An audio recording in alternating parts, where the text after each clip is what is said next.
नगरी म्हाडा कॉलनी या ठिकाणी गुढीपाडव्याच्या शुभ मुहूर्तावर कैलासवासी शांताराम शंकर शेवाळे यांच्या स्मरणार्थ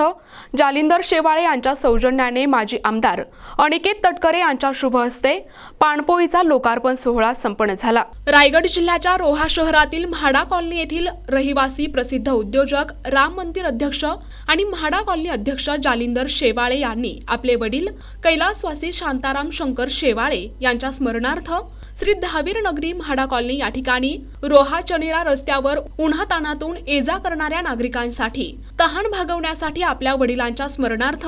सुंदर पाणपोई तयार करून माजी आमदार अनिकेत तटकरे यांच्या शुभ हस्ते आणि अन्य मान्यवरांच्या उपस्थितीत गुढीपाडव्याच्या शुभ मुहूर्तावर लोकार्पण सोहळा संपन्न करण्यात आला। या सोहळ्यावेळी माजी आमदार अनिकेत तटकरे यांच्यासह उपनगराध्यक्ष महेंद्र गुजर, समीर सकपाळ, राजू जैन, अमित उकडे, मोती सेठ जैन, परेश दमाणी, कैलास जैन, अशोक लाड, निलेश शिर्के, गौरव सुर्वे, रवींद्र चाळके, राहुल शेवाळे आदींसह सर्व शेवाळे परिवार आणि म्हाडा कॉलनी येथील बहुसंख्य नागरिक, रहिवासी, बंधू भगिनी उपस्थित होत्या।